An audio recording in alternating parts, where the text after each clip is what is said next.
The nation wants to know from Sanjeev Sanyal, fantastic guy, very permanent member of the Prime Minister's Economic Advisory Council, what is coming up? Sanjeev, come on.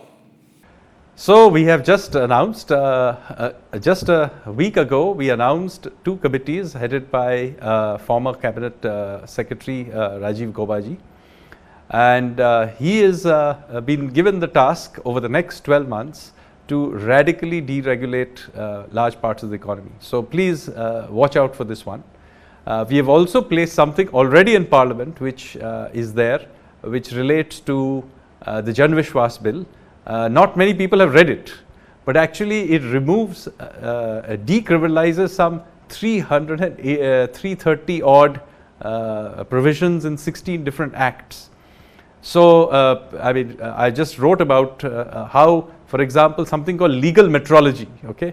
One of the biggest constraints to doing mid-sized business in this country is this Legal Metrology Act. Not many people know about it, where it's the laws relating to weights, measures and labels. And it is a major source of corruption and friction in the system. Read the Jan Vishwas bill, we are radically changing it and decriminalizing a whole bunch of provisions. Then there is going to be a whole other series of measures. As I said, I can't mention many of them, but the Prime Minister of course promised this, if you remember, in his Independence Day speech. So do expect a series of fairly serious announcements in various sectors, from shipbuilding to and many areas. Sanjeev, you are probably the biggest proponent, advocate and executor of process reforms in this country. You believe if you make the process simpler, India will be great. And you've been advocating it, everywhere. Is this one of the biggest process reforms in that sense? Can this be classified essentially under the proviso of process reform for the country? And what impact will it have towards the Viksit Bharat dream? Absolutely. This is a classic process reform. We did the structural reform of introducing the GST. We then stabilized it, and now we are doing the process reform of getting that system to work a lot more efficiently. I agree with many of the statements made by my fellow panelists that this is really transformative, because now we will begin to see the true benefits of this system. We saw quite a lot of benefit even with getting rid of the old complicated system and getting the new one. But let me say that this now creates the foundation for accelerating growth. We now have a very interesting situation right now.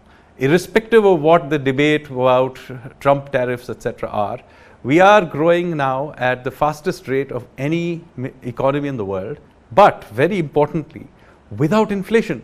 Inflation is at 2%. It's, in fact, now with all these changes, there's a danger it will actually be too low and fall below the Monetary Policy Committee's target range.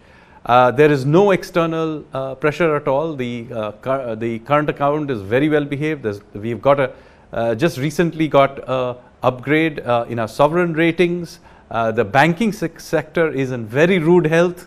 So, in fact, irrespective of what happens on an external sector, we are actually in a position to accelerate growth from even here. So, of course, a lot depends on what happens externally, oil prices and so on.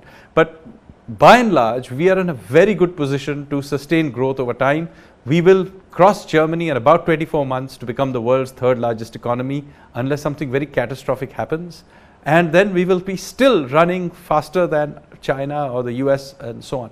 So we are in a very good position, and of course, this is not the end of it. I can't say what is in the pipeline, but there is more to come as far as reforms.